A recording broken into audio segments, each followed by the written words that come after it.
Découvrez votre programme sur Public Sénat avec le Bon Coin Emploi Cadre.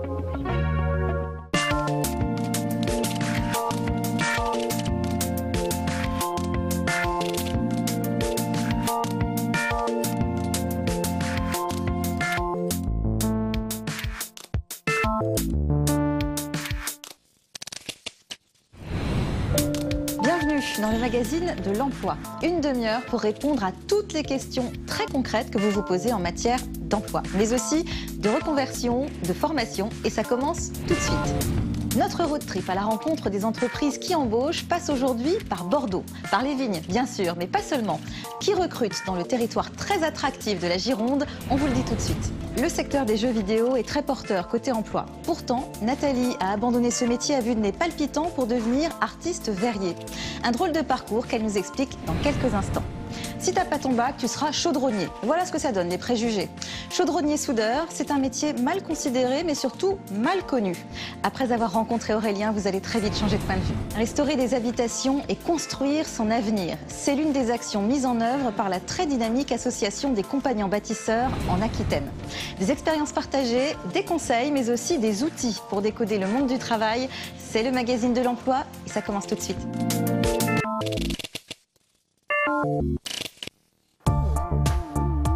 Nous sommes donc en route pour un territoire viticole reconnu dans le monde entier. Une terre de grands crus, située en Nouvelle-Aquitaine, dans le département de la Gironde, et plus précisément à Bordeaux. C'est là. Il n'y a pas que le vin à Bordeaux. On peut se balader sur les quais tout neufs de la rive gauche, admirer le palais Rohan, ou encore tenter la photo de l'incontournable miroir d'eau. Ce n'est pas dans son reflet que vous allez trouver un emploi. Pour parler non pas de mirage, mais de la réalité du marché de l'emploi à Bordeaux et de son dynamisme économique, il vaut mieux se tourner vers un expert, Johan David. Vous allez bien ? Merci. Cette région Nouvelle-Aquitaine, comme des régions, a beaucoup de spécificités.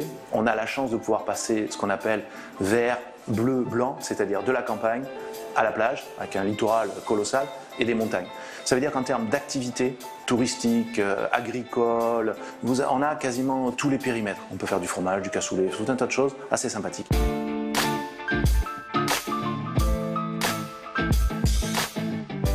Du fromage, du cassoulet et du vin aussi.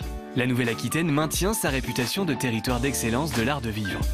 Une notoriété qui la porte économiquement. Sur le département de la Gironde, qui est le plus gros département de la Nouvelle-Aquitaine, département très structuré, avec un développement économique assez important, une super méga ultra locomotive, la marque Bordeaux, non pas la couleur, non pas son équipe de foot, non pas son équipe de rugby, mais le vin. La viticulture, c'est tout ce qui tourne autour du vin, le no-tourisme qui se développe énormément, donc on va créer autre chose que simplement des ouvriers agricoles, simplement des commerciaux, simplement des gestionnaires de châteaux. On va créer tout un champ qui peut partir de Bordeaux et qui est une marque qui nous permet d'être connue à l'international. Une région ouverte sur l'étranger en termes d'échanges, une renommée internationale, et pourtant les Bordelais ont la réputation d'être un peu fermés. Ça a changé ? Alors moi je suis né à Bordeaux, et ça a beaucoup changé, et c'est l'apport des nouveaux qui ont cassé ça. Par contre on a une évolution sociétale, où si je trouve pas la bonne personne qui va me donner le petit coup de main, la petite aide, je vais pas réussir. C'est pour ça que les collectivités, Bordeaux mais d'autres, sur la partie emploi avec nos outils emploi, on fait des zones d'accueil, on dit venez. On va vous faire rencontrer des gens, donc on fait rencontrer sur des sortes de cafés d'échange avec des DRH du secteur d'activité pour les aider et accompagner. Et qu'on soit cadre sup ou pas diplômé, on a toujours besoin de petits coups de pouce. Par rapport à ce que j'ai connu, aujourd'hui l'accueil à Bordeaux est bien plus sympathique. Ça bouge à tout point de vue donc à Bordeaux. Et du côté de l'emploi, de nouveaux secteurs d'activité changent la donne. Le numérique est en train de chambouler tout cela. Qu'est-ce que ça va donner dans 10 ans? Je n'en sais rien. Simplement à Bordeaux, on est content d'avoir des acteurs de la French Tech qui sont extrêmement innovants. Et puis je prends souvent cet exemple de petite start-up qui a créé quelque chose où j'ai jamais rien compris ce que c'est, personne ne comprend rien ce que c'est, mais ils ont créé, ils ont leur local, ils ont leurs salariés, ils tournent bien parce que ça peut être parfois extrêmement technique et c'est toujours utile.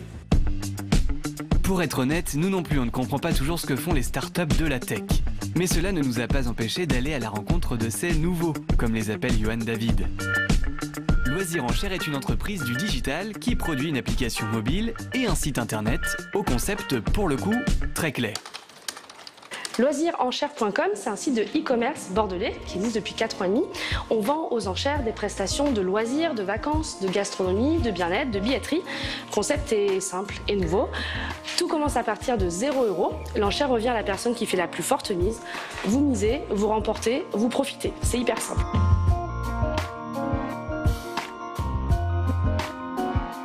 Hyper simple et très tentant. Remporter des vacances à petit prix en quelques clics, ça motive. E-commerce, tourisme, l'entreprise se développe à vitesse grand V. Aujourd'hui, on a 650 000 membres répartis sur toute la France, plus de 500 offres qui sont, elles, sur la France, l'Europe, voire le monde.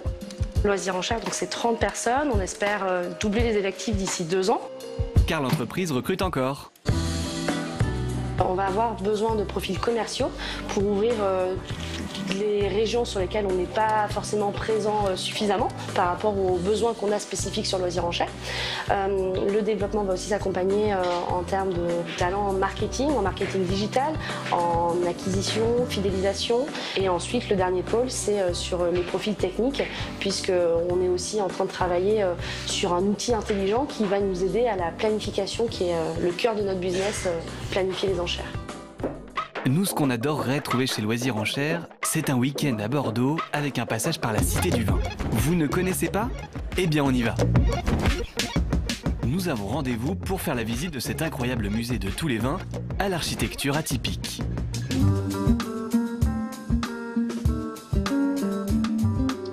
Alors la Cité du Vin est un bâtiment qui appartient à la ville de Bordeaux et qui a ouvert ses portes il y a un peu plus de 2 ans, en juin 2016, qui est exploité par une fondation reconnue d'utilité publique qui a pour mission de valoriser le patrimoine culturel du vin. Pour travailler dans ce lieu unique, pas forcément besoin de beaucoup de qualifications. En revanche, il y a une petite condition. Les plus forts besoins de recrutement de la Cité du Vin portent sur tout le personnel d'accueil, boutique et billetterie, qui sont des postes en contact avec le public et pour lesquels effectivement un des prérequis est de parler anglais, et qui sont des postes sur lesquels on n'attend pas forcément une expérience passée, mais surtout une envie de participer à notre projet. Et si vraiment cet univers vous passionne, il y a aussi la possibilité de s'impliquer plus encore dans la transmission de la culture du vin. Nous avons tout au long de l'année également des postes de médiation culturelle qui font le lien entre le contenu culturel et notre public et qui ont pour vocation à connaître et le vin et la médiation culturelle. En général, nous attendons des candidats qui connaissent soit l'un soit l'autre. Charge à nous de les former pour qu'ils deviennent médiateurs œnoculturels. Le médiateur œnoculturel est un véritable homme orchestre. Il ou elle coordonne toutes sortes d'activités, programmation, animation ou promotion organisées au sein de la cité. On récapitule, la Cité du Vin recrute des agents d'accueil, des vendeurs boutiques, des commerciaux loisirs tourisme, des coordinateurs et des médiateurs œnoculturels. Des métiers qui peuvent vous intéresser, que vous soyez dans la région ou pas. Pour tous ceux qui pensent que le CIF est une partie de l'anatomie que d'aucuns confient parfois aux bons soins de l'esthéticienne, et pour tous ceux qui ne savent pas ce qu'est un CIF, que l'acronyme commence par un S ou par un C, voici CQFD, la rubrique qui vous dit tout, des mots pas toujours très clairs, de l'emploi et de la formation. CQFD, ce qu'il faut décoder. Envie d'évoluer dans votre boulot ou de changer carrément? Ce serait bien de suivre une formation, mais vous êtes débordé de travail, alors franchement vous ne voyez pas trop quand. Pourquoi alors ne pas prendre un CIF? Allons bon, mais qu'est-ce que ça veut dire? Le CIF est un congé individuel. Il permet aux salariés de s'absenter de son poste afin de suivre une formation. Vous voulez évoluer dans votre carrière? Ce congé peut être utilisé pour accéder à un niveau de qualification supérieur. Vous voulez changer de profession? Là encore, vous pouvez prendre ce congé pour suivre une formation ou préparer un examen. Si vous voulez enrichir vos connaissances dans le domaine culturel et social ou vous préparer à l'exercice de responsabilité associative bénévole, vous pouvez aussi prendre ce congé pour vous former. En CDD ou en CDI, tous les salariés peuvent demander un CIF sous certaines conditions d'ancienneté. Comme tout congé, il se prend en accord avec son employeur qui ne peut pas le refuser. Il peut tout au plus le reporter. Un CIF peut durer de 30 heures à 1 an, et pendant ce temps, le salarié est rémunéré entre 60 et 100% de son salaire brut. Aujourd'hui, on entend parler de CIF, mais parfois aussi de CPF de transition. Allons bon, mais qu'est-ce que c'est? Eh bien, c'est la nouvelle dénomination que prendra à partir de janvier 2019 le congé individuel de formation. C'est QFD. Nathalie a 50 ans. Elle en a passé 20 dans les jeux vidéo. Pas pour jouer, non, mais comme graphiste. Le jeu vidéo, c'est un secteur d'avenir, mais pas pour elle. Nathalie a décidé de changer de métier. Elle est passée du virtuel au bien réel. Elle est aujourd'hui artiste verrier et elle va nous expliquer pourquoi. Bonjour Nathalie. Bonjour. Votre reconversion, à vous, ça ressemble beaucoup à un choix de raison. J'ai travaillé 20 ans dans les jeux vidéo. Je suis arrivée dans ce domaine un peu par hasard et au bout de 20 ans, en fait, je suis passée du côté artisanal du métier au côté industriel, process, segmentation de chaque corps de métier pour faire un jeu. Et à un moment donné, j'ai perdu le sens de mon métier.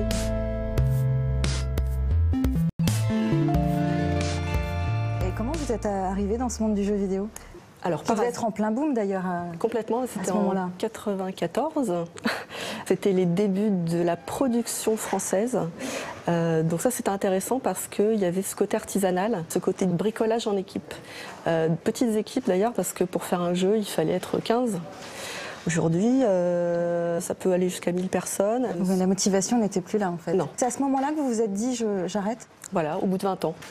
Il y a eu un déclic particulier? J'avais pas le choix quelque part de quitter mon ancien métier où j'étais pas épanouie et j'avais perdu le sens du travail. Ouais, vous saviez plus pourquoi vous vous réveillez le matin? Non, oui, puis j'avais plus envie d'y aller. Aujourd'hui, vous êtes artiste verrier. Qu'est-ce qui vous plaît le plus par rapport à votre ancienne activité qui n'a rien à voir avec l'ancienne? Alors, pas tant que ça. C'est pas si loin? C'est le travail de la lumière. Le lien que je fais entre les deux, c'est que dans le jeu vidéo, j'ai commencé par éclairer des jeux vidéo, donc des maps. Et toujours ce travail de lumière, ça m'a toujours intéressée. Que vous aviez tout un panel de métiers aussi qui pouvaient faire l'affaire. Bien sûr. Alors j'ai fait un bilan de compétences pour justement essayer de trouver ma voie parce que voilà. Vous ne saviez pas du tout quand vous avez quitté votre ancien emploi? Je savais juste que je ne voulais pas retourner dans l'informatique, le virtuel, tout ce que je ne pouvais pas toucher. Voilà, j'ai fermé la porte du virtuel pour passer au concret, mais là, quel concret? Parce que entre cordonnier, menuisier, tous les métiers d'art, je me suis souvenue qu'en 6e ou enfin très longtemps, je voulais être souffleur de verre. Ah. Alors donc il y a eu un premier déclic. Donc je suis allée voir des souffleurs de verre. C'est pas facile comme métier. J'arrivais à 45-46 ans. Il faut 10 à 15 ans de pratique, donc j'étais un peu pressée. Donc, puis on a un peu moins de souffle à 46 ans. Et voilà, au niveau physique, c'est pas évident. Non, c'est un métier assez dur. Donc je me suis décalée un petit peu sur le travail du verre à chaud. Je vais faire du verre à froid et j'ai trouvé le vitrail. La formation, elle a consisté en quoi? 80% de pratique et un petit peu de théorie, histoire de l'art, du vitrail quand même. On a vu toutes les techniques possibles et imaginables des artisans verriers ou des vitraillistes. Combien d'heures par semaine, cette formation? Alors au total, c'était 1200 heures. Moi, je l'ai étalée sur 2 ans parce que je me suis autofinancée. Heureusement, j'avais des indemnités de licenciement, mais voilà, je les ai utilisées pour m'autofinancer. Et vous avez fait des stages pendant cette formation? Non, en fait c'est dans un atelier professionnel. D'accord. Donc on est au contact de gens qui travaillent le vitrail avec des clients. Puis parallèlement à ça, on apprend. Le niveau de vie, j'imagine, n'est pas le même que dans votre vie d'avant. Il y a quand même beaucoup de contraintes. Oui, il y a le côté créatif que je maîtrise maintenant. Et puis après, on s'aperçoit qu'effectivement, il y a tout le côté commercial. Qu'est-ce qu'on fait des pièces qu'on a créées? Ça, on ne vous l'avait pas appris, ce domaine-là? Non, pas du tout. Et puis alors, moi, en 20 ans de salariat, j'ai pas du tout... je n'avais pas de notion de toute cette partie commerciale. Comment on fait alors? Alors là, on s'aperçoit qu'on a atteint quelques limites personnelles. Donc on essaye de s'entourer de personnes. Je sais que dans mes prochains projets, je vais essayer d'aller démarcher des concept stores un peu made in France, artisanat d'art qui se développe beaucoup en France en ce moment. Là, je suis en plein dans la réalité du terrain, donc c'est un peu excitant aussi en même temps. Eh bien oui, c'est ça. C'est compliqué, c'est simple, c'est excitant et en même temps c'est un peu angoissant. Et là, le gros écueil de la fin de formation, c'est de trouver un local pour pouvoir travailler et faire des choses pour après pouvoir les commercialiser. Comment est-ce que vous faites pour vous faire connaître? Alors c'est vrai que les réseaux sociaux, c'est quand même ça vous aide? C'est quand même un espèce de levier pour se faire connaître. Et vous avez un site internet par exemple? Alors j'ai pas encore de site internet, mais j'ai un site Instagram sur lequel je poste pas mal de choses et sur lequel j'échange avec d'autres gens de différents domaines. C'est ça qui m'intéresse aussi, c'est de pouvoir collaborer avec d'autres personnes, avec des menuisiers par exemple ou des serruriers d'art. Bon, on l'a compris, c'est le début d'une toute nouvelle vie. En tout cas, merci beaucoup Nathalie. Merci. Et bien dans le magazine de l'emploi, chaque semaine, nous vous proposons d'ouvrir le champ des possibles et de découvrir un métier. Chaudronnier soudeur, c'est une profession très recherchée sur le marché du travail et pourtant, elle ne fait pas forcément rêver. Sans doute parce que comme moi, vous n'avez qu'une vague idée de ce que c'est. Je pense que vous aussi, vous allez changer d'avis après avoir rencontré Aurélien.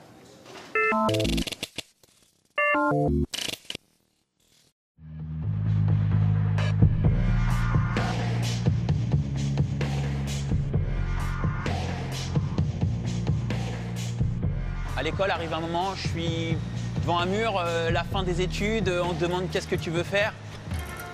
Et j'avais pas envie d'aller plus loin. Et je voulais faire un truc de mes mains.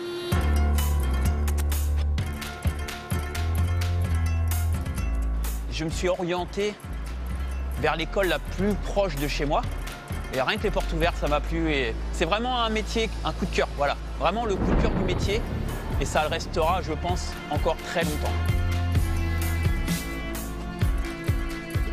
Un chaudronnier, c'est une personne qui travaille l'acier, enfin différents métaux, que ce soit donc la découpe, le traçage, l'assemblage. Les chaudronniers, il y en a à la NASA, il y en a qui fabriquent des bateaux, nous ici des camions. Donc nous fabriquons des remorques, des semi-remorques pour poids lourds, des porte-conteneurs. C'est pas rien, c'est un véhicule roulant, de le voir transporter des tonnes et des tonnes. C'est impressionnant et on se dit, on l'a fait. Et ça, c'est de la fierté. Assemblage du châssis, soudure, montage et réglage des essieux, voilà, montage des roues et qui va jusqu'à la peinture. Voilà. Et en fait, avec ce métier-là, tout d'un coup, l'acier, ça devient de la pâte à modeler. À l'aide de machines, c'est sûr, mais n'empêche qu'on en fait ce qu'on veut. Et voilà, et c'est un peu ce côté super-héros.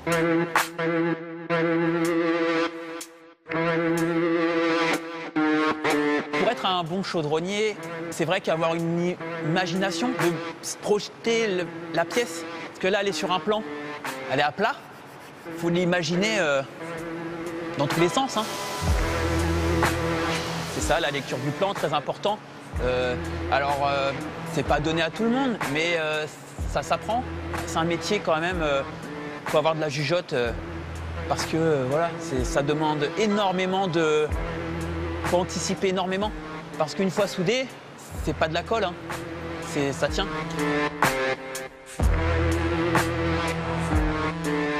Le métier de chaudronnier permet aussi de faire de la soudure qui est quand même impressionnante. C'est un peu du spectacle. Dans les positions, il y a des positions, soit il y en a qui arrivent carrément à bouger sans lever leur masque. Mais il fait comment pour marcher? Il y en a, ils lèvent leur masque et ils vont à l'autre point. Il y en a qui bougent en soudant. C'est un peu du spectacle, on voit les étincelles, on se dit mais il a mal, il a fait... Non, ben non, du tout, non. Dans mes, on va dire, temps perdus, le midi par exemple, ou le week-end chez moi, je récupère tous les déchets d'acier et je fabrique des sculptures avec.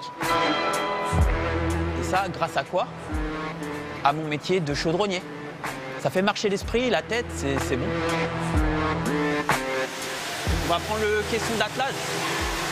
Il est là. C'est quand même un métier où donc c'est un peu lourd, l'erreur est douloureuse. Et oui, je me suis déjà coincé des doigts. J'ai perdu une partie de mon pouce, mais ce sont des erreurs bêtes. Si on y va tête baissée, c'est la catastrophe assurée. Nous, l'hiver, là, vous allez prendre le tube, par exemple, je sors dehors chercher mon tube, il fait -8, -10. Autant vous dire, vous le prenez avec des gants, le tube. Hein. Et l'inverse l'été, la botte de tube, quand elle est à +40 en plein soleil, elle est brûlante. On va fermer légèrement et après on place tous les tubes.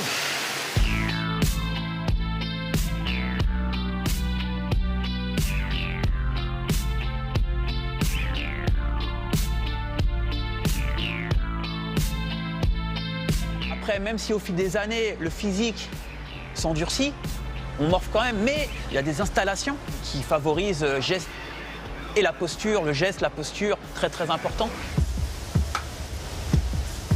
Tu fais la même code des deux côtés. Ça va? Allez, à toi de jouer. Peut-être les mains sales, le bruit, l'acier, C'est vrai que ça commence à être un peu dur. Hein. Nous, on le voit ici, l'embauche est dure. Hein. De trouver un chaudronnier, c'est dur. C'est bon pour toi? Ouais, c'est bon. Passe-toi tes yeux.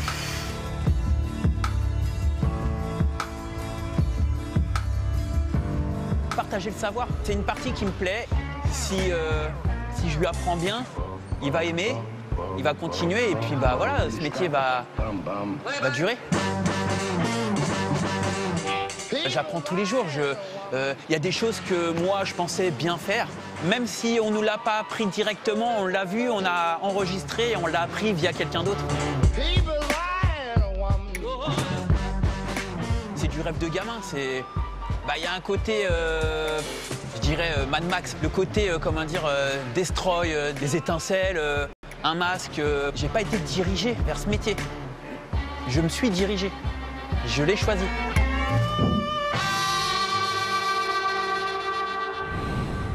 Les associations sont souvent en première ligne quand il s'agit d'accompagner vers l'emploi des personnes qui en sont exclues. Les compagnons bâtisseurs agissent un peu partout en France et notamment en Aquitaine. Ils travaillent sur l'insertion par le logement mais aussi par les métiers de la construction. Et ils vont tout de suite vous expliquer comment. Nous sommes des techniciens du bâtiment. En fait, on fait de la rénovation, donc on peut faire de la peinture, de la plâtrerie, de la maçonnerie. Et avec ces dispositifs, on va travailler soit avec des familles qui ont des situations d'isolement, où on va essayer de rénover leur logement avec elles et de leur apprendre à rénover leur logement pour qu'elles se sentent mieux chez elles et puis qu'elles aient plus de facilité à sortir de chez elles. Nous sommes employeurs en fait de personnes en contrat à durée déterminée d'insertion. Et ces personnes viennent chez nous pour retrouver une situation d'emploi stable, la plupart du temps travailler. Et nous, ce que l'on leur propose, c'est un contrat où elles vont bien entendu travailler, bien entendu avoir une production à réaliser donc de rénovation. Mais avec cette production, elles vont aussi être obligées avec nous de travailler leur parcours et de lever les freins en fait qu'elles peuvent rencontrer au niveau de l'emploi, qui la plupart du temps sont des freins de logement, des freins de santé, de qualification. Comment ça se passe? Que peut apporter un passage par les chantiers d'insertion des compagnons bâtisseurs? Nous l'avons demandé à ceux qui sont actuellement en formation. Comme j'avais pas de boulot dans le Nord, je suis redescendu sur Bordeaux et j'ai retenté les compagnons pour mon CV, parce que sinon il n'était pas à jour. Ça me permet d'avoir fait de la peinture, repartir dans le bâtiment. Avant, j'étais menuisier en menuisier PVC, je travaillais dans un atelier. Et à la suite de ça, j'ai un licenciement et j'ai atterri directement ici au compagnon bâtisseur. J'ai fait, je fais quelques chantiers. Par la suite, je découvre plusieurs métiers. J'essaie de toucher un peu à tout.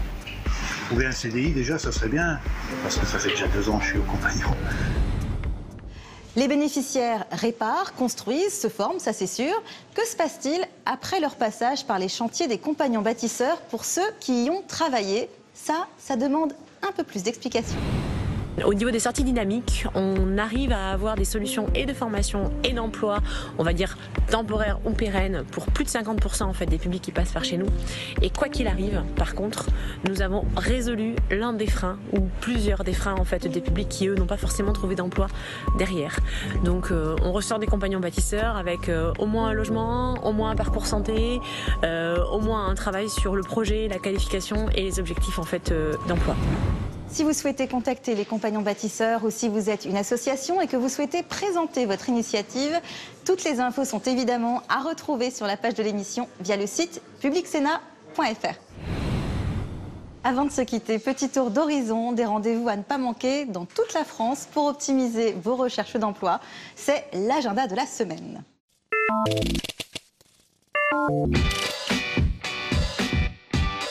Le 13 novembre à Lannemezan, c'est la 11e édition du salon #Je trouve mon job pour surfer sur la vague du recrutement 2.0. Vous pourrez créer et enregistrer vos CV vidéo, découvrir les derniers outils interactifs de Pôle emploi, mais surtout participer à des job dating. Alors préparez vos CV et vos entretiens et rendez-vous à la salle des fêtes pour séduire les recruteurs régionaux. C'est le moment de faire votre princesse. Vous aimez parader, vous déguiser? À Pantin, le 14 novembre, Disneyland Paris auditionne ses futurs personnages. 40 postes sont à pourvoir. Pour obtenir un CDD ou un CDI, pas de diplôme requis, mais 2 compétences sont attendues, être enthousiaste et plein d'énergie. Le jour de l'audition, la tenue correcte exigée, c'est jogging et basket pour suivre la cadence. Le 29 novembre prochain, direction Marseille, plus précisément l'hippodrome de Pont-de-Vivo, où se tient le Forum Emploi Marseille, vallée de l'Uvaune. À l'initiative de l'Association des entrepreneurs et de ses partenaires, 47 structures proposeront cette année plus de 1000 postes dans les secteurs du BTP, de l'informatique, du commerce, du transport, de la défense ou de la propreté. À l'hippodrome, mettez toutes les chances de votre côté et pariez sur vous-même. Le magazine de l'emploi, c'est fini pour aujourd'hui. On se retrouve très vite avec des conseils pratiques, des infos utiles et de nouvelles expériences motivantes. À très bientôt.